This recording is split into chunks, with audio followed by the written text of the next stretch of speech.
묵도 기도드림으로 개강 수련회 오후 집회를 시작하겠습니다. 다 같이 묵도 드립니다.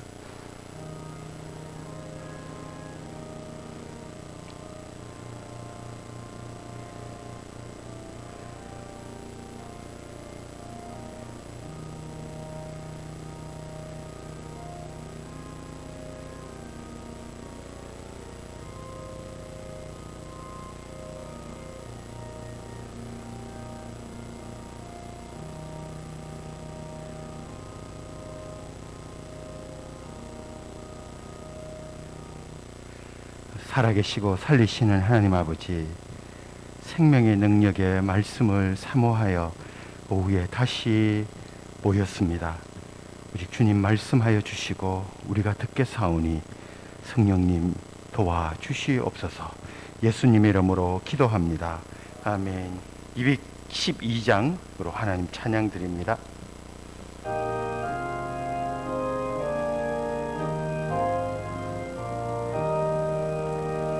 겸손히 주를 섬길 때 괴로운 일이 많으나 구주여 내게 힘주사 잘 감당하게 하소서. 인자말을 사람을 감화시키며 갈 길을 잃은 무리를 잘 인도하게 하소서. 구주의 귀한 인내를 깨달아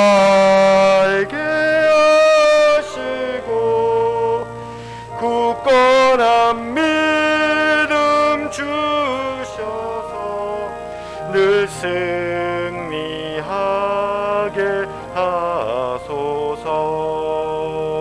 장래의 영광 비추사 소망이 되게 하시며 구주와 함께 살면서 참 평강 얻게 하소서.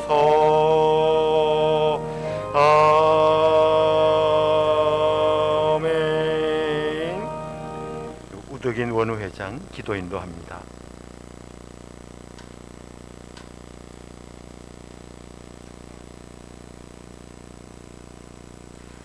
살아계신 하나님 아버지, 오늘 이 시간 신앙 수련회를 통해 한없는 하나님의 사랑과 그 크신 은혜를 누릴 수 있게 하심에 감사드립니다. 오랜 시간 동안 이곳에서 하나님을 찬양하고 하나님을 찾고 하나님과 함께하기를 간절히 소망하며 간절히 기도하며 기도해왔던 저희들입니다. 오늘 이 시간 이 날을 주님의 뜻 가운데 허락하여 주시사 모든 대신 공동체가 함께 하나님을 찬양하며 예배할 수 있게 하심에 함께 할 수 있는 은혜를 누리게 하심에 감사드립니다. 학교를 위하여 수고하시며 애쓰시는 총장님과 모든 교직원분들 기억하여 주시옵시고 더욱 하나님을 알기 원하여 더욱 하나님께 쓰임받기 위하여 이곳에서 배움의 길을 가고 있는 학생들을 기억하여 주시사 행하는 모든 일 가운데 하나님의 뜻이 이루어지게 하시고 늘 보호하여 주시길 간절히 소망합니다. 또한 지금 입시 가운데 있습니다. 함께할 학생들과 함께할 학교를 위해 힘쓰시는 모든 분들을 위해 함께 기도하며 부르짖는 대신 공동체가 되게 하여 주시사 이곳에서 많은 학생들이 함께 할 수 있는 은혜를 넘치도록 부어 주시옵소서. 하나님, 부족하고 연약한 저희들입니다. 그런 저희들을 하나님의 자녀 삼아 주시고 하나님의 부르심 따라 나아가는 일꾼으로 삼아 주셨습니다. 하나님 부르심 따라 나아가는 저희들에게 하나님의 능력을 허락하여 주시옵소서. 모든 학업과 모든 사역과 모든 일 가운데 함께하여 주시옵소서. 저희 학교를 기억하여 주시옵시고 눈물로 학교를 위해 기도하며 부르짖는 공동체 되게 하여 주시옵소서. 하나님을 증거하며 하나님의 사랑을 전하는 대신 공동체 되게 하여 주시옵소서. 하나님, 오늘 저희에게 부어주실 은혜의 말씀을 기대합니다. 귀한 발걸음 하시어 말씀 전하시는 이재범 목사님께 성령 충만함으로 함께하여 주시옵시고 허락하신 말씀을 통하여 저희가 하나님의 뜻을 알고 깨달아 그 뜻 향해 나아가게 하여 주시옵소서. 그 어떠한 환경과 상황에도 흔들리지 않고 하나님의 뜻을 구하며 기도하는 대신 공동체가 되게 하여 주실 줄 믿습니다. 오늘 이 시간 하나님의 일하심과 역사하심을 기대합니다. 거룩하신 예수님의 이름으로 기도드립니다. 아멘.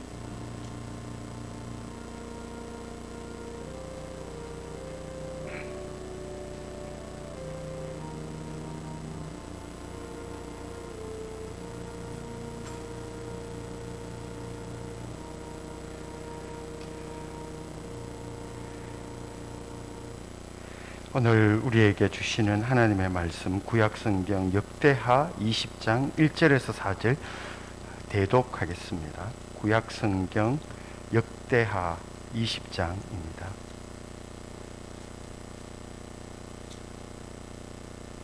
20장 1절에서 4절 저와 함께 교독하겠습니다. 제가 먼저 읽겠습니다. 그 후에 모압 자손과 암몬 자손들이 마온 사람들과 함께 와서 여호사밧을 치고자 한지라.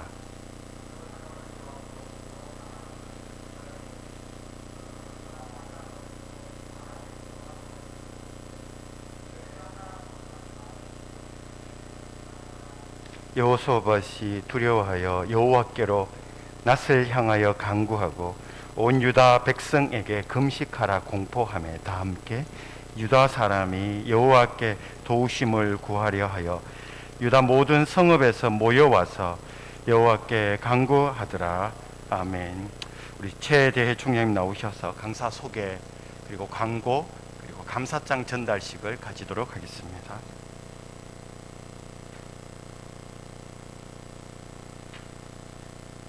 오늘 대구남부교회 담임하시는 이재범 목사님 귀한 시간 내주셔서 우리 개강 수련을 위해서 오셨습니다.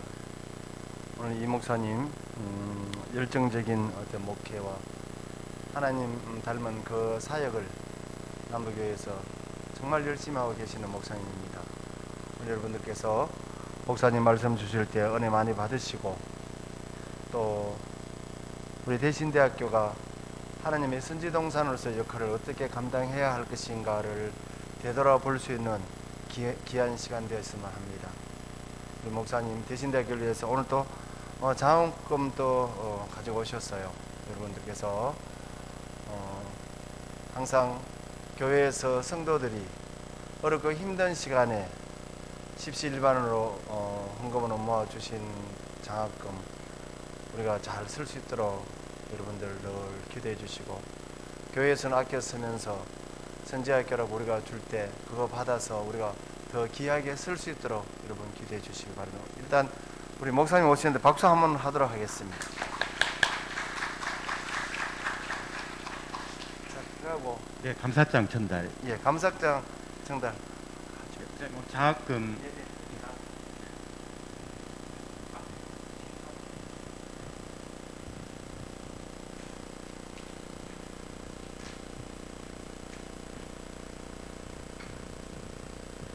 감사장 대구 남부교회 이재범 목사 귀 교회에서 대신대학교 발전을 위하여 물질과 기도로 후원해 주셔서 깊이 감사드립니다.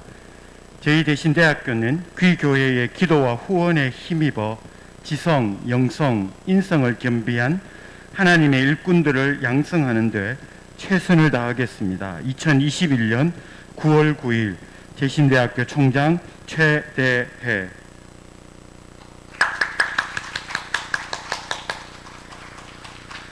잠시 말씀 전하기 전에 총장님 광고 여러분 저 목사님 말씀하시기 전에 제가 잠시 강구하겠습니다. 이번에 그 9월 14일까지 학부의 수시 모집이 있습니다. 여러분들 기도 좀 많이 해주시고, 또 우리 신대원 학부 하우들 여러분, 대신대학교 위해서 여러분 많이 좀 입시 홍보 부탁을 드리고요. 정말 중요한 거는 이번에 교육부에서 뭐 52개 대학교가 부실대학인 것처럼 비춰지는 발표가 있었어요. 솔직히 말하면 우리 대학은 학부에 등록금 지원이 되고 학자금 대출되는 것으로 우리 대학은 지금까지 그렇게 해가 왔어요. 그런데 사실은 5년 동안 신입생 충원율이 100% 되고 교수 학부이라는 여러 가지가 좋아서 평가를 한번 받아보자. 그러면 교육부에서 지금까지 받지 못했던 돈을 줄까 싶어서 일반 대학에 주는 걸 한번 했더니만 신학대학이 전국에 한 40여 개 되는데 한 10개 대학이 해서 루테 대학인가 공짜 한 곳만 선정이 되었어요. 나머지는 그 일반 대학의 충족을 맞춰갈 수가 없는 그런 상황입니다. 특히 그 중에는 보면 커리큘럼을 맞춰야 되는데 교과 과정에 교양 과정 뭐 이런 거 맞춰야 되는데 우리는 신학대학이라는 정체성을 버리면서 교양 과정을 개편하고 그렇게 할 수가 없는 학교입니다. 그래서 여러분 그건 깊이 그렇게 아시고, 우리 대학이 뭐 부실 대학이냐 부실 뭐 다르게 이렇게 뭐 예를 들어서 방송에 나와서 뭐 다른 대학이 굉장히 뭐 이번에 많이 그 총장님들이 많이 모여서 했는데 그거 아니라는 거 여러분 꼭 부탁을 드리고, 제가 감히 여러분한테 말씀드리지만 우리 대학은 참 좋은 대학입니다. 감히 이번에 그 평가에 참여하지 못한 대학이 대부분의 평가에 참여 안 했거든요. 근데 우리 대학은 한번 해봐야 되겠다. 예를 들면 이런 겁니다. 올림픽에 나가지고 금메달 따고 동메달 따는 사람은 선수가 아니고 메달권에 들지 못해도 선수였기 때문에 그 올림픽에 참석하잖아요. 우리 대학은 그 정도는 자신이 있었다 싶어서 갔더니만 또 그게 아니었다는 것도 한 수 배우고, 사주기 때는 모든 대학이 다 평가를 받아야 되니까 그때를 대비해서 참 좋은 경험이었다, 우리는 그렇게 생각합니다. 아무튼 여러분 기도 많이 해주시고요. 또 이번 내년에 2022학년도 신입생 모집 여러분 적극적으로 동참해 주시기 바랍니다. 이제 우리 목사님 나오실 때 은혜 많이 받으시기 바랍니다. 이제 목사님 나오시겠습니다. 반갑습니다. 네, 저는 아마 제 기억에 1998년이었던 것 같아요. 저는 교회 성가대 지휘자와 찬양 인도자로 집사였는데 저희 교회 담임 목사님이셨던 유인상 목사님께서 신학을 해야 된다고 부르심도 없이 대신대 야간부 4학년에 편입을 해가지고 이곳에서 저도 뭐 개강 수련회도 한 적도 있고 또 새벽 재단도 기숙사에서 1년 동안 있으면서 함께 보냈던 기억이 있습니다.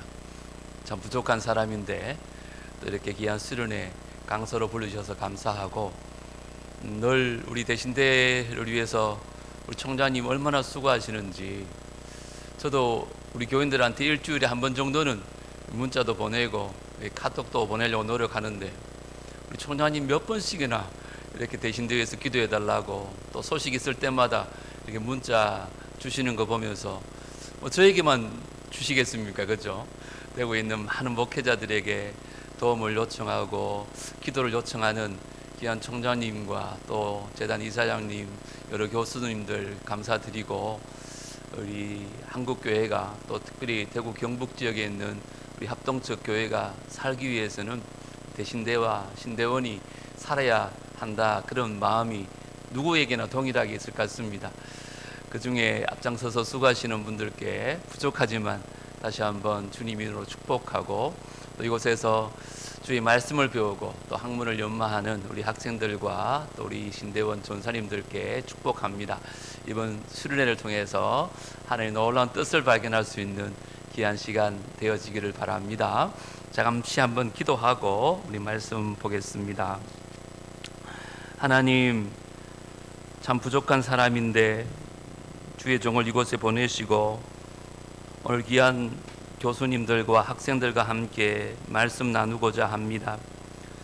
이 말씀이 위기를 맞이한 이 시대에 우리 리더십이 하나님 앞에 어떻게 필요한지 깨닫게 하여 주시고, 짧은 시간이지만 이 말씀을 통하여 하나님의 뜻을 발견하고, 또 아는 것에 그치는 것이 아니라 말씀을 따라 순종함으로 말미암아 하나님의 뜻을 온전히 이 땅에 이루어내는 귀한 선지학교와 우리 학생들과 우리 교수님들 될 수 있도록 축복하여 주옵소서. 부족한 종을 붙들어 주시고 주님의 영광만 나타나게 하여 주옵소서. 예수님 이름으로 기도드리옵나이다. 아멘. 저는 그렇게 신대원을 총신 갔는데요, 목연으로 갔어요. MDB가 아니고. 저는 그런 걸 전혀 몰랐었거든요. 그때 교수님이셨던 정조양 목사님이 지금까지 저랑 제일 친한 친구이자 선배이신데 원서를 목연이란 걸 줬더라고요. 근데 학교 입학해 보니까 MDB 따로 있고 목연 따로 있더라고요. 그래서 졸업하면서 야, 이거 목연 출신으로 우리 담임 목사나 가겠나 싶었는데 하나님 은혜 가운데 지금 귀한 남부교회를 섬기게 되었습니다. 총신에도 보니까 전반기, 하반기 이렇게 신앙 수련회를 했던 기억이 있습니다. 그때 어느 강사님이 했던 유머 같은 아이스 브레이크를 이 시간에 한번 하고 말씀을 나누면 좋겠다 싶은 생각이 들어서 잠시 말씀을 나누려고 합니다. 늘 인격적이시고 성품이 참 귀했던 목사님이신데 설교가 좀 약하셨나 봅니다. 교인들이 설교를 시작하면 5분 내지는 10분 내에 다 졸기도 하고 엎드려 주무시기까지 한다는 거예요. 여러분도 강단에 써보면 아시겠지만 그런 분들이 있으면 얼마나 마음에 부담이 됩니까? 근데 한두 분도 아니고 거의 다 주무시니까 이 문제를 어떻게 하면 해결할 수 있을까 늘 고민이었고 기도 제목이었나 봅니다. 작은 시골 교회였는데 근데 마침 옆 교회에 부흥회가 열린다는 거예요. 예전 같았으면 부흥회 소식을 함께 전하고 교인들 데리고 가서 함께 은혜 받을 터인데 그때 온 강사 목사가 요즘 말로 하면 장경동 목사님처럼 너무 재밌게 말씀을 전하시는 그런 목사님이셨나 봐요. 그래서 평소와 다르게는 이 교회 광고를 안 하고 혼자 가서 무슨 비법을 좀 배우고 싶었나 봐요. 그래서 월화수 저녁 집회였는데 제일 오른쪽 뒤편에 앉아가지고 야, 저런 목사님은 어떻게 부흥회를 인도하나 싶어서 귀를 쫑긋하고 듣기 시작했습니다. 아니나 다를까 본인은 강단에 올랐으면 오늘 본문 말씀은 이라면서 바로 설교를 시작하는데 그분은 그렇지 않더라는 겁니다. 강사가 소개되어자 부흥 강사가 나와서 이렇게 말을 시작합니다. 저는 3일 동안 부흥회를 하기 전에 먼저 여러분 앞에 고백해야 될 것이 있을 것 같습니다. 이렇게 시작하는 거예요. 무슨 고백을 하려나 싶었는데 저는 제가 만난 사모보다 먼저 사랑했던 여인이 있었습니다. 이렇게 시작을 합니다. 아마 여러분 교회 담임 목사님 첫사랑 얘기를 들어보신 적이 있는지 몰라도 그런 얘기 듣기 쉽지 않잖아요. 그래서 사람들이 아니 누굴까 그런 말을 참 귀담아 듣기 시작했는데 저는 지금도 그 여인을 잊을 수가 없습니다. 이러시는 거예요. 아니 사모님을 만나기 전에 사랑했던 여자가 있었다는 것에 대해서는 이해가 되지만 그래도 목사가 돼가지고 결혼을 했다면 사모님이 계신데 그 여자를 잊지 못한다는 게 과연 옳은가? 또 혹 잊지 못하더라도 그걸 강대상에서 굳이 얘기해야 하는가? 사람들이 의아하기 시작하고 눈을 더 크게 뜨고 설교를 듣기 시작하는 거예요. 마지막 말은 거의 폭탄 선언이었어요. 저는 평생토록 그 여인을 제 가슴에서 지울 수가 없다는 거예요. 그래서 막 난리가 났어요. 아니 저런 바람둥이 목사를 누가 섭외해 왔냐면서 어떻게 사모님 살아계신데 그 여자 이름을 가슴에 지울 수 없다니 이렇게 수근수근 거리고 있었는데 그 목사님 하신 말씀이 그 여인은 바로 저의 어머니십니다 이러는 거예요. 썰렁해서 아무도 안 웃지만 그 당시는 많이 웃었다 그러더라고요. 왜냐하면 어머니는 지금의 사모보다 먼저 사랑했던 여인이 맞지 않습니까? 어머니를 어떻게 평생 잊을 수가 있겠고 그 가슴에서 지울 수가 있겠습니까? 그러고 나니까 하하하 하고 웃으면서 설교를 시작했는데 다들 귀를 쫑깃해서 설교를 마칠 때까지 한 사람도 졸지 않고 그 설교를 잘 듣더라는 겁니다. 이 말에 제일 은혜 받았던 사람은 제일 오른쪽 제일 뒤편에 앉았던 목사님이셨습니다. 갑자기 안주머니에서 볼펜을 꺼내시더니만은 막 적기 시작합니다. 사랑하는 사람이 있었습니다. 막 그래서 그 다음부터 설교가 귀에 들어오지 않아요. 그날이 월요일이었는데 평소 같으면 주일이 다가오는 게 그렇게 공포스러웠는데 이번 주는 이상하게 빨리 좀 다가왔으면 좋겠다는 설레임이 있었습니다. 왜요? 배운 게 있으니까 한번 써먹으려고 과연 우리 교회도 통할까 싶어가지고 그렇게 기다리던 주일이 되어졌습니다. 까만 가운을 입으신 연로하신 목사님께서 강단에 쓰셨습니다. 성도들은 이제 주무실 준비를 하기 시작했는데 평소와는 우리 목사님 너무 달랐습니다. 저는 오늘 설교를 하기 전에 여러분에게 먼저 고백드릴 게 있습니다. 이러니까 성도들이 잘라 그러다가 고개를 들고는 아니 목사님 갑자기 왜 저러실까? 뭘 잘못 드셨나? 이런 생각을 했는데 그 다음 말이 저는 지금 여기 앉아있는 사모보다 먼저 사랑한 여인이 있었습니다. 이러는 거예요. 그 교회 20년 넘어 시무했었는데 한 번도 그런 얘기 하신 적이 없는데 사모님을 앉혀놓고 그 얘기를 하니까 교인들이 눈이 똥 그래가지고 아니 목사님 사모님 앞에서 왜 저런 말씀하실까 막 긴장도 되고 염려도 되고 근데 교인들이 안 주무시고 자기 얘기를 너무 잘 들어주니까 신이 난 거예요. 흥분해가지고 저는 그 여인을 평생 잊을 수가 없습니다 이러니까 사모님들이 집사님들이 막 사모님 보면서 아니 사모님 앞에서 왜 저러시냐면서 막 사모님을 불쌍한 눈으로 막 보기 시작하는 거예요. 아니나 다를까 저는 그 여인의 이름을 제 가슴에서 평생 지울 수가 없습니다 이러니까 뭐 화를 막 내는 거예요. 사람들이 아니 사모님 앞에서 어떻게 그런 말씀하냐고. 근데 문제는요 그 다음 말을 잊어버린 거예요. 평소에 같으면 다 주무셔야 되는데 다 자기를 이렇게 동그랗게 눈을 뜨고 쳐다보니까 이 목사님 너무 긴장을 해가지고 그 다음 말을 잊어버린 거예요. 그 여자가 누구더라? 그 여자가 누구더라? 그래서 도저히 생각이 안 나가지고 오늘 본문 말씀은 그래 설교를 했는데 설교가 되겠습니까? 문제는 예배를 마치고 당회가 열렸는데 그 여자 이름을 기억 못 해가지고 우리 목사님이 쫓겨났다는 조크였습니다. 이 귀한 신앙 수련의 짧은 시간에 우리 목사님 오셔서 왜 저런 쓸데없는 얘기를 할까 생각할지 몰라도 저는 그 얘기를 들으면서 참 그 목사님이 안타깝다는 생각을 하나 했습니다. 그게 뭐냐 하면 그 얘기의 핵심을 놓쳤다는 거죠. 다른 건 다 잊어버렸더라도 어머니를 잊어버렸으면 안 되는데 다른 건 다 기억했는데 정작 어머니를 잊어버리는 바람에 그 얘기가 앞뒤도 안 맞고 엉뚱한 결과를 초래하더라는 것입니다. 여러분 영화 감독이 수십억 수백억을 들여서 영화 한 편을 만들어도요 그 영화 관객들에게 전하고자 하는 메시지는 분명합니다. 여러분들이 2시간 동안 영화관에 앉아가지고 그거 보지 못하고 그거 읽지 못하고 나온다면 영화를 잘 못 본 거죠.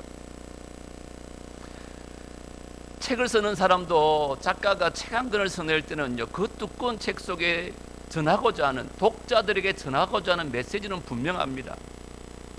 그 한 메시지를 위해서 그 많은 글들을 쓰기 시작하는 것이죠. 그래서 그 책을 잘 읽은 사람들은 그 책을 통하여 작가가 전하고자 하는 메시지를 바로 받는 것입니다. 설교자는 어떨까요? 설교자도 똑같습니다. 한 주간 내내 정말 실험하면서 30분, 40분 설교를 준비할 때에 성도들에게 꼭 전하고자 하는 메시지가 있을 거 아니에요. 근데 성도들은 예배를 마치고 나면 엉뚱한 소리를 많이 하는 걸 저도 경험을 합니다. 물론 전하는 사람이 부족해서 그럴 수도 있지만 엉뚱한 생각을 한다든지 자기 듣고 싶은 말만 듣는다든지 자기에게 좋은 말만 그렇게 듣는 게 한국교회 성도들의 특징이 아닌가 그런 생각도 되어집니다. 저는 오늘 짧은 시간에 여러분에게 여호사밧의 리더십에 대한 얘기를 좀 나누려고 합니다. 특별히 본문은 너무나 큰 위기 가운데 있었던 여호사밧을 만날 수 있습니다. 1절을 보십시오. 그 후에 모압과 암몬 자손들이 마온 사람들과 함께 와서 여호사밧을 치고자 한지라. 소위 말해서 세 나라가 연합해서 여호사밧을 치고자 한 것입니다. 한국전을 예를 들면 저 북한과 그 당시 중공과 소련이 연합해서 한국을 치러 온 것입니다. 자, 여러분이 그 당시에 여호사밧이었다면 어떻게 하실 것 같습니까? 이번에 아프간 사태의 대통령은 사태가 일어나자마자 돈을 가지고 도망을 쳤다 하더라고요. 아마 그것도 리더십 가운데 참 가장 못난 리더십이 책임을 회피하는, 때로는 뭐 자살한다든지 그런 리더십이 있는 것 같아요. 어떤 분은 원망하며 불평하며 왜 내게 이런 일이 있을까. 여러분 알다시피 여호사밧은 하나님 앞에 신실했던 종입니다. 그럼에도 불구하고 왜 이런 어려움이 있는가. 나는 예수를 이렇게 잘 믿는데, 우리 총장님 같은 경우라면 내가 학교를 위해서 이렇게 헌신하는데 왜 우리 학교에 이런 어려움이 있는가. 아마 그렇게 원망하며 그 시간들을 보낼 수도 있을 것입니다.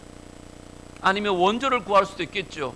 우리 한국에 전쟁이 터졌으니까 유엔에 알리고 미국에 알려서 일본에 알려서 우리를 좀 도와달라고, 우리가 지금 큰일 났다고. 그 리더십도 틀린 리더십은 아니겠죠. 근데 여호사밧이 보여준 리더십은 엄청난 리더십이에요. 여러분 그 결과가 어떻게 되었는가. 우리 30절을 한번 보십시오. 뭐라고 말합니까? 여호사밧의 나라가 태평하였으니. 분명히 전쟁으로 시작된 얘기가 태평으로 끝이 납니다. 뿐만 아니라 그 이유가 뭐냐? 그의 하나님이 사방에서 그들에게 평강을 주셨다. 그래서 위기는 위험 플러스 기회라는 말이 있습니다. 위기를 기회로 만들리는 리더십이 따로 있다는 것입니다. 그렇지 않으면 위기는 위험으로 끝나버리지만 위기를 기회로 만들려면 오늘 여호사밧의 리더십을 좀 배우자는 것입니다. 우리 가운데는 지금 남들에게 말 못할 위기 가운데 있는 분들이 분명히 있을 것입니다. 목회를 할 때도 있고요, 인생을 살 때도 있고 학교를 이끌어 가실 때도 분명히 있을 것입니다. 혹 여러분 지금은 아닐지라도 그런 일들은 여러분 인생 가운데 얼마든지 있을 수 있습니다. 하지만 성경은 분명히 말하거든요. 감당치 못할 시험은 우리에게 주지 않습니다. 시험 당할 즈음에 반드시 피할 길을 주십니다. 연단에는 뜻이 있는 거예요. 그 뜻을 깨닫고 그 뜻을 발견하고 하나님의 뜻대로 행동할 때에 그 위기는 기회가 되어지는 것입니다. 대신 내가 앞으로 위기 가운데 있을 때 이 리더십을 통하여 전화위복의 기회가 될 수 있게 되기를 주의 이름으로 축원합니다. 여러분 인생 가운데 어떤 위기가 닥치더라도 정말 전쟁 같은, 이제는 죽을 것 같은, 사망이 엄침한 골짜기를 다니는 것 같은 그런 위기가 있을지라도 그것들이 여러분 인생의 전화위복이 되는 기회가 되기를 주의 이름으로 축원합니다. 위기를 기회로 바꾸는 리더십이 어떤 리더십일까? 2절을 보십시오. 어떤 사람이 와서 여호사밧에게 전합니다. 큰 무리가 바다 저쪽 아람에서 왕을 치러 오는데 이제 하사손담할 곳 엔게디에 있습니다. 여기가 경산인데 영천쯤에 왔다는 거예요. 이제 얼마 있지 않으면 영천이 무너질 것이고 경산으로 무너질 것입니다. 그때 여호사밧이 어떻게 행동했는가 오늘 저는 세 가지로 살펴보려고 합니다. 3절 다 같이 읽겠습니다. 시작. 여호사밧이 두려워하여 여호와께로 낯을 향하여 간구하고 온 유다 백성에게 금식하라 공포하며. 위기 가운데 기회를 만드는 리더는요, 기도하는 리더십입니다. 그것도 그냥 기도하는 것이 아니라 금식하며, 이 금식한다는 말은 특별히 전쟁을 앞두고 금식한다는 말은 오로지 기도에 승부를 걸겠다는 말입니다. 여러분 생각해 보십시오. 전쟁이 일어났어요. 왕이 자기 혼자 기도하는 것 참 훌륭한 리더십으로 있을 수 있죠. 그런데 여호사밧은 자기만 기도하는 것이 아니라 온 유다 백성들에게 금식 기도하라고 선포합니다. 이 말이나 되는 말입니까? 전쟁 치러 가야 되는데. 아니, 노인들이나 여자들이나 아이들은 금식하라 그러고 장정들은 모여서 훈련하고 열심히 또 부지런히 밥 먹고 그래서 힘을 키워야 될 거 아니겠어요? 그런데 모든 백성에게 금식하라 공포합니다. 이것은 오로지 낯을 여호와께로만, 세상 그 어떤 것들 의지하지 아니하고 세상 그 어떤 방법을 의지하지 아니하고 오로지 주님만 의지하겠다는 단호한 결단인 줄 믿습니다. 그런데 참 감사하게도 이 놀라운 선언 앞에 유다 백성들이 4절에 보니까 여호와께 도우심을 구하려 하여 모든 성읍에서 모여와서 여호와께 간구하더라. 저는 오늘 본문 전체적으로 보면 여호사밧은 말로만 행하는 리더십이 아니라 행함으로 본을 보이는 리더십인 것 같아요. 자기가 먼저 금식하며 기도할 때에 백성들이 기도합니다. 자기가 먼저 엎드려 경배할 때에 백성들이 따라 엎드려 경배합니다. 이 시대는 그런 리더십이 필요합니다. 여러분들은 학교나 아니면 교회나 여러분 어디에서나 다 리더들인 줄 압니다. 제발 말씀 부탁합니다. 말로만 하는 리더십은 이제 의미가 없습니다. 영향력이 없어요. 존경받지 못합니다. 삶으로 본이 되어져야 돼요. 그래야 팔로들이 따라가게 되는 거예요. 여호사밧은 그렇게 금식하며 기도했었더니 온 유다 백성들이 기도하기 시작합니다. 근데 문제는 그가 어떤 기도를 드렸나는 것입니다. 우리가 위기 가운데 다 기도하지 않습니까? 그렇다고 해서 기회로 다 전환되지 않지 않습니까? 우리의 기도에 문제가 좀 있습니다. 여호사밧은 5절에 보니까 회중들 앞에서 기도하는데 6절에 우리 조상들의 하나님 여호와여, 주는 하늘에서 하나님이 아니시니까 이방 사람들의 모든 나라를 다스리지 아니하시나이까. 주의 손에 권세와 능력이 있사오니 능히 주와 맞설 사람이 없나이다. 무슨 기도를 하는 거예요? 하나님을 하나님으로 인정하는 기도를 하는 거예요. 지금 전쟁이 일어났어요. 너무너무 급한 일이 닥쳤어요. 우리는 입을 열면 가장 먼저 그 문제에 대한, 현실에 대한 그 기도를 먼저 할 것 같아요. 근데 여호사밧은 그러지 않습니다. 그 하나님의 능력과 하나님이 하나님 되심을 인정하는 거예요.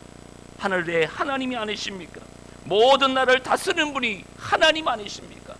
하나님의 손에 권세와 능력이 있지 않습니까? 그 하나님의 이름을 높여드리는 기도를 해요. 뿐만 아닙니다. 7절에 보면 그분이 지금까지 베푸신 업적에 대한 찬양을 합니다. 우리 하나님이시여, 전에 이 땅 주민을 주의 백성 이스라엘 앞에서 쫓아내시고 그 땅을 주께서 사랑하시는 아브라함의 자손에게 영원히 주지 아니하셨나이까.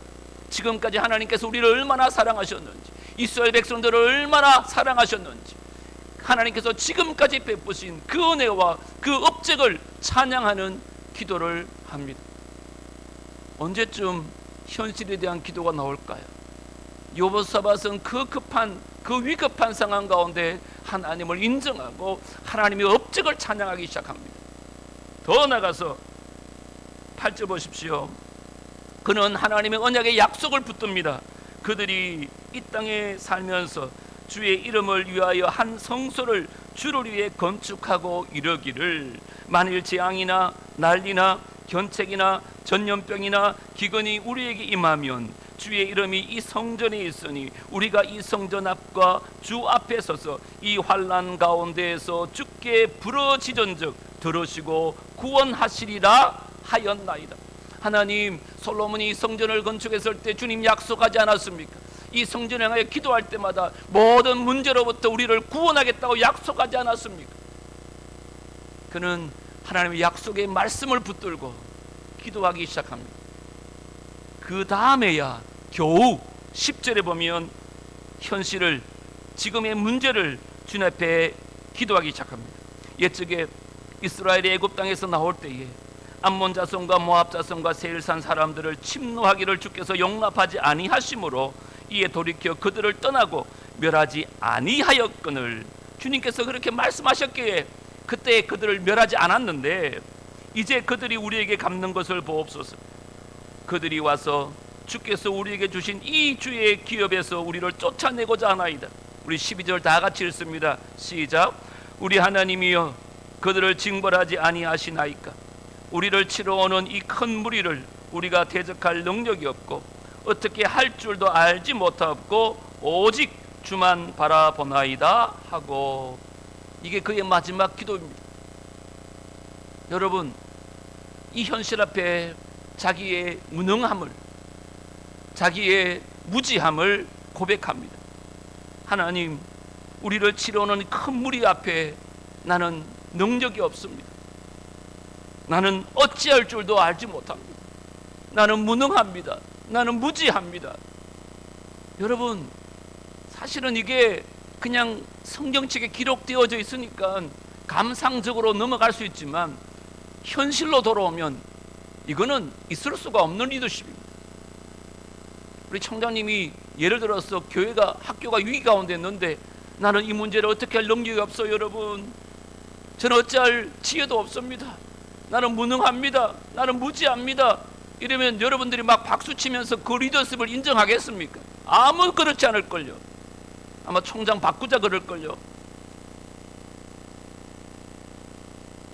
여러분, 우리 기도는 이렇게 주님 앞에 겸손하게 정직하게 자신의 무능함과 자신의 무지함을 고백하는 것입니다.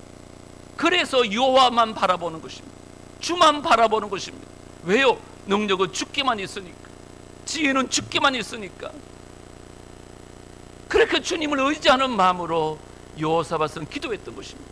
그때 하나님께서 역사하여서 이 위기가 기회가 되어진 줄 믿습니다. 앞으로 여러분 어떤 위기를 만나더라도 가장 먼저 하나님 앞에 엎드리십시오. 목회를 하든지 아니면 뭐 다른 일들을 하더라도 분명히 위기는 있습니다. 위기 때 오늘 이 말씀 꼭 기억났으면 좋겠어요. 사람 찾아가지 마세요. 인간적인 방법, 여러분 그거 아무 필요 없습니다.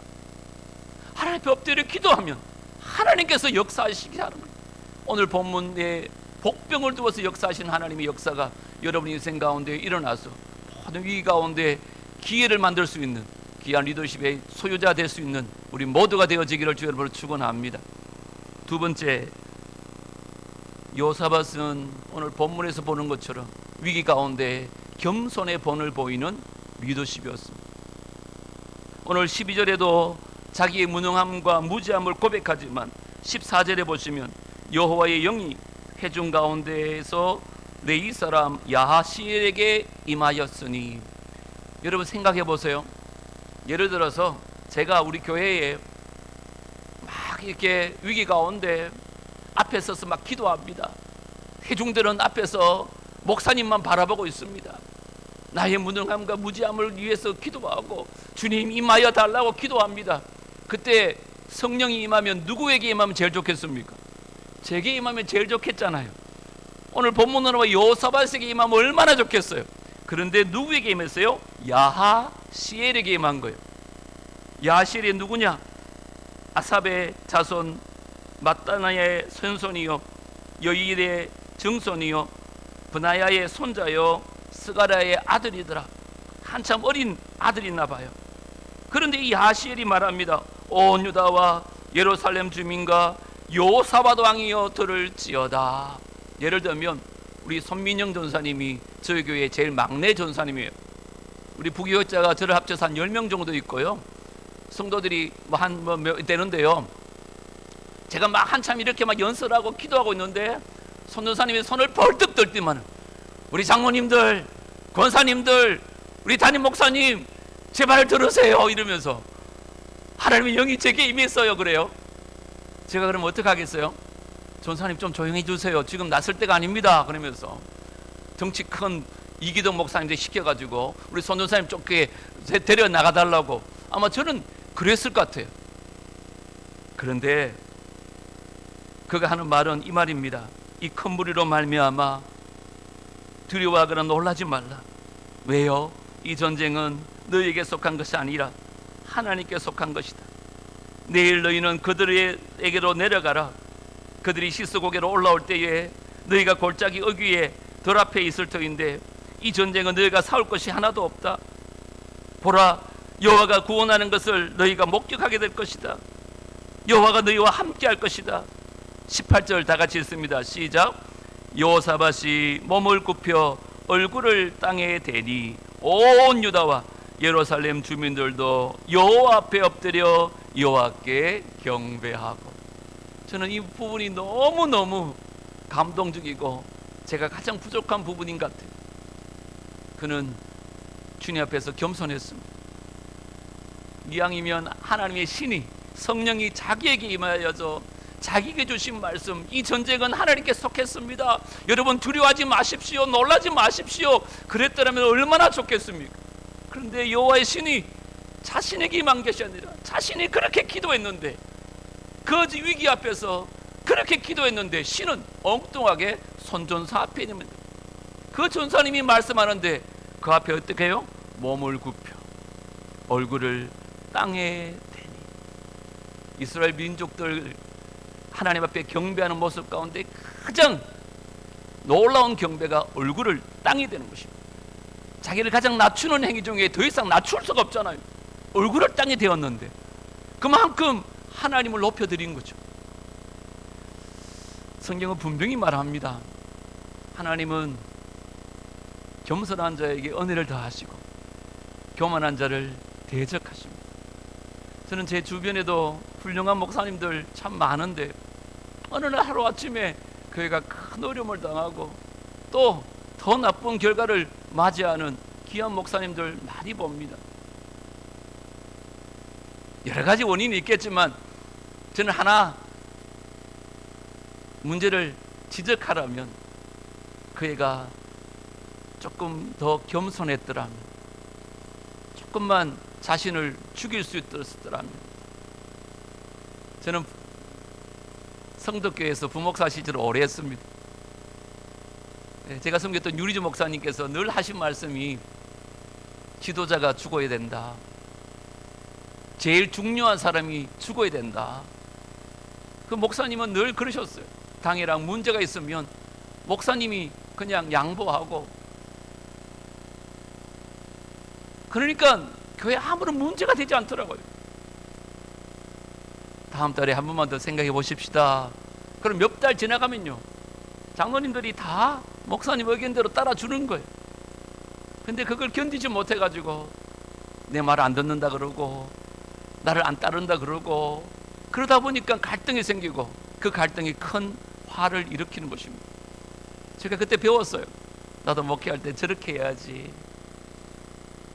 저는 우리 문화교에서도 담임을 한 9년 하고 남부교에서도 한 5년 정도 지금 지내오는데 뭐 어떻게 갈등이 없었던 적이 있겠습니까? 근데 한 번도 제 주장을 앞세워 본 적은 없는 것 같습니다. 그랬더니 지금은요, 우리 장로님들이 뭐 당회만 열리면 그냥 목사님 하라는 대로 하라고. 저는 사실 오늘 장금 가져오는 것도 미안해서 말도 못 드렸어요. 장로님들이 아시고, 아유 목사님 어떻게 빈손으로 가겠습니까? 그래도 학생들 장학금 조금이라도 가져가시지요. 챙겨주셔서 가져온 거예요. 인류 가운데 가장 중요하신 분, 예수님이 죽으셔서 우리를 구원하셨어요. 사람의 몸을 입고 오셔서 십자가에 죽기까지 복종하셨어요. 그 겸손의 본을 보이신 거예요. 그랬더니 인류가 구원을 받아요. 여러분 장차 담임 목사님도 될 것이고 또 회사의 CEO도 될 것이고 우리 교수로 총장으로 있으실 터인데 저는 남을 섬기는 겸손한 리더가 되었으면 좋겠어요. 그런 분들에게 은혜 주시고 그런 분들이 위기를 만나면 위기가 기회로 바뀌어 주는 거예요. 겸손할 수 있게 되기를 주 이름으로 축원합니다. 남을 나보다 낫게 여기십시오. 비록 담임 목사일지라도 전도사님에게 성령이 임했으면 그 성령을 인정하고 신뢰하는 거예요. 그를 높여주는 겁니다. 그러면 그 공동체가 사는 거예요. 마지막 하나만 더 하고 마치려고 합니다. 여호사밧이 보여준 리더십은 신뢰의 리더십, 다시 말하면 믿음의 리더십입니다. 자, 20절 보십시오. 이에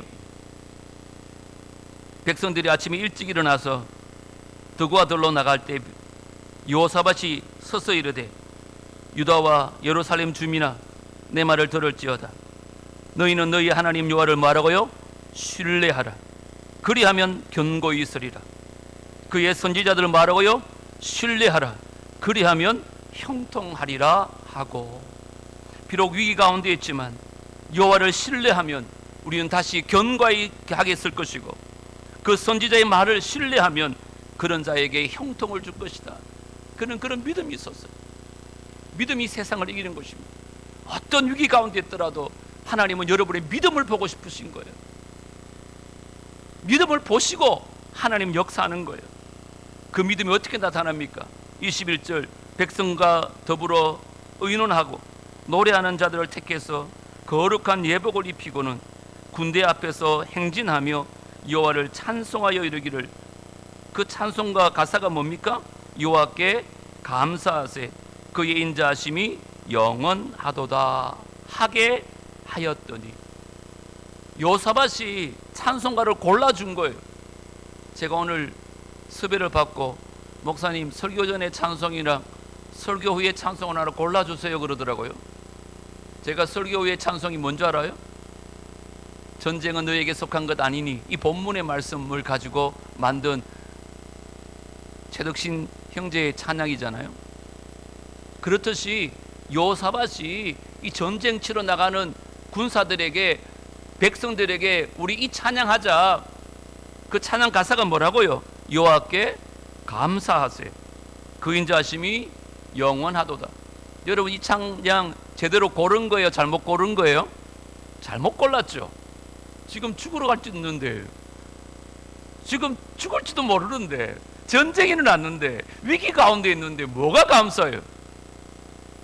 뭐가 인자하심이 영원해요? 근데 성경은 22절에 놀라운 선언합니다. 그 노래와 찬송이 시작될 때에 여호사밧이 이 찬양 함께 부르십시다, 우리 이 찬양으로 주님 앞에 나가십시다 그랬을 때 온 백성들은 또 순종하는 거예요. 리더가 먼저 이 찬양 불렀을 것 같아요. 주께 감사하세 그는 선하시며 인자하심이 영원하도다 하니까 막 백성들이 함께 찬양하는 거예요. 그때 여호와께서 복병을 두어서 유다를 치러 온 암몬 자손과 모압과 세일산 주민들을 치게 하심으로 그들이 패하였으니 곧 암몬과 모압 자손이 일어나서 세일산 주민을 쳐서 진멸하고 세일산 주민을 멸한 후에 그들이 서로 쳐 죽였더라. 쉽게 말하면요, 이제 한국전으로 돌아가가지고 북한이 막 쳐들어올 때에 한국에 있는 여호사밧이라는 대통령이요, 전쟁할 마음도 없고 백성들에게 가운 입혀가지고 손을 들고 찬양합니다. 위에서 보니까 무슨 말인지 도대체 알 수 없을 것 같아요. 뭐로 보이는 것 같아요? 흰 옷 입고 손 들고 오니까 항복하는 것처럼 보였을 것 같아요. 그때 하나님께서 복병을 두는 거예요. 소련군 지휘관에게 말하는 거예요. 저 북한만 없으면 중국과 소련이 남한을 다 차지할 수 있는 거예요. 저 북한까지 그렇게 하자고 합의를 한 거예요. 그래서 소련과 중국이 먼저 북한을 없애버려요. 왜? 항복하고 오니까 우리 둘이도 충분할 것 같거든. 북한을 진멸한 후에 소련 마음 안에 중국만 없었으면, 중국 마음 안에 소련만 없었으면, 그래서 서로 싸우는 거예요. 얼마나 남았을까요? 24절, 유다 사람이 덜망대에 이르러 그 무리를 본즉 땅에 엎드려진 시체들 뿐이요 한 사람도 피한 자가 없었더라. 누가 하신 거예요? 전쟁은 하나님께 속한 것이라. 하나님께서 정말 주님 앞에 기도하면서 겸손하게 믿음으로 나갔더니 그 전쟁을 하나님께서 이기게 하신 거예요. 생각도 못했던, 아니 상상도 할 수 없었던 그 방법으로 주님께서는 위기를 기회로 만드셨다는 거예요. 그리고 그 후에 요사밧이 사는 날 동안 하나님께서 그 나라에 태평을 주셨다는 것입니다. 사랑하는 여러분, 저도 마찬가지지만 우리 모두에게는 인생의 위기가 반드시 있습니다. 없으면 좋겠지만 반드시 있습니다. 그래서 예레미야가 하루는 하나님께 엽죽습니다. 하나님, 왜 악인들은 저렇게 형통한데, 왜 우리는 열심히 신앙생활하고 하나님께 경외하며 살려고 하는데 왜 이런 어려움이 있습니까? 그때 예레미야 12장 5절에 보니까 이런 말합니다. 만일 보행자와 함께 달려도 피곤하면 어찌 능히 말과 경주하겠느냐? 네가 평안한 땅에서는 무사하려니와 요단강물이 넘칠 때에는 어찌 하겠느냐? 우리를 연단해서 지금 보행자와 함께 달려도 피곤하다면 어떻게 말과 경주할 수 있겠느냐? 우리 인생 가운데 언젠가는 말과 경주할 때가 있을 터인데 우리를 연단해서 말과 경주에도 이길 수 있도록 하겠다는 거예요. 평탄한 길만 가는 것이 아니라 요단강물이 넘칠 때도 있을 터인데 그 위기를 어떻게 넘길 것인가? 그래서 우리 인생 가운데 위기를 주신다는 거예요. 그때마다 주님 앞에 엎드려 기도하십시오. 그때마다 교만을 내려놓고 제발 겸손하십시오. 그때마다 믿음으로 나가십시오. 의심하지 말고 믿음이 세상을 이기는 것입니다. 두려워하지 말라. 내가 너와 함께합니다. 놀라지 말라. 나는 내 하나님이 됨이니라. 내가 너를 굳세게 하리라. 참으로 너를 도와주리라. 참으로 나의 의로운 손으로 너를 붙들리라. 주님 분명히 말씀하셨으니까 이 말씀 붙들고 믿음으로 승리하는 우리 모두가 되어질 수 있게 되기를 주 이름으로 축원합니다. 하나님 아버지, 감사합니다. 우리 인생의 위기를 만날 때마다 이 위기 앞에 어떻게 행동해야 될지 난감할 때가 참 많습니다.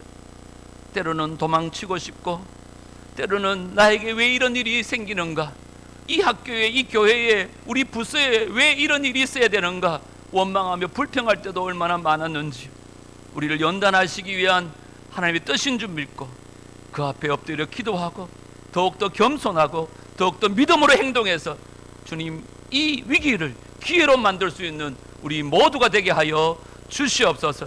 특별히 사랑하는 선지재단을 주님 기억해 주시고 이 선지학교를 통하여 지금까지 수많은 믿음의 종들이, 정말 이 시대를 이끌 수 있는 종들이 많이 배출되었습니다. 앞으로도 주님 오시는 날까지 이 재단을 기억해 주시고 축복해 주셔서 정말 이 시대를 이끌 수 있는 리더들이 많이 생길 수 있도록 역사하여 주시옵소서. 우리 총장님과 여러 교수님들에게 특별히 은혜와 지혜를 허락하여 주시고 건강을 붙들어 주시옵소서. 우리 학생들도 이곳에서 날마다 주의 뜻을 깨달아서 주님 쓰시고자 할 때에 크게 쓰임받을 수 있는 믿음의 사람들 다 세워질 수 있도록 역사하여 주시옵소서. 예수님 이름으로 기도드리옵나이다.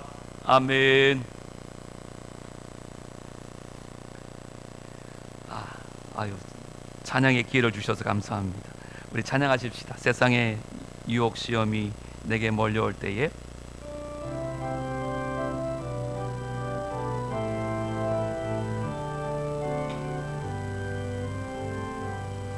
세상의 유혹 시험이 내게 몰려올 때에 나의 힘으론 그것들 모두 이길 수 없네.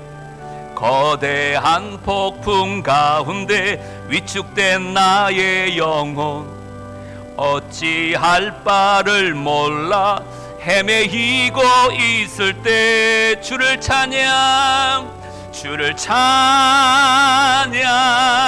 손을 들고 찬양. 전쟁은 나에게 속한 것 아니니 주를 찬양 손을 들고 찬양 전쟁은 하나님께 속한 것이니 거짓과 속임수로 가득 찬 세상에서 어디로 갈지 몰라 머뭇거리고 있네. 공중의 권세 잡은 자 지금도 우리들을 실패와 절망으로 넘어뜨리려 하네. 주를 찬양합니다. 주를 찬양 손을 들고 찬양 전쟁은 나에게 속한 것 아니니 주를 찬양 손을 들고 찬양 전쟁은 하나님께 속한 것이 주위를 둘러보면 아무도 없는 듯 믿음의 눈을 들면 보이는 분 계시네. 지금도 내 안에서 역사하고 계시는 사망과 어둠의 권세 물리치신 예수님. 아멘. 주를 찬양 손을 들고 찬양 전쟁은 나에게 속한 것 아니니 주를 찬양 손을 들고 찬양 전쟁은 하나님께 속한 것. 주를 찬양 손을 들고 찬양합니다. 주를 찬양 손을 들고 찬양 전쟁은 나에게 속한 것 아니니 주를 찬양 손을 들고 찬양 전쟁은 하나님께 속한 것이니. 이제는 우리 구주 예수 그리스도의 은혜와 하나님 아버지의 무한하신 사랑과 성령 하나님의 교통하심과 내주하심과 인도하심이 어떤 위기를 만나더라도 주님 앞에 엎드려 기도하며 겸손하게 나아가고 믿음으로 그 문제를 해결해서 주님 앞에 큰 영광 올려드리기를 원하는 귀한 주의 백성들과 그들의 가정과 자녀들과 하시는 모든 일들 위해 이 선지학교 위에 수고하시는 총장님과 여러 교수님들 위해 이제로부터 영원토록 함께 있을지어다. 아멘.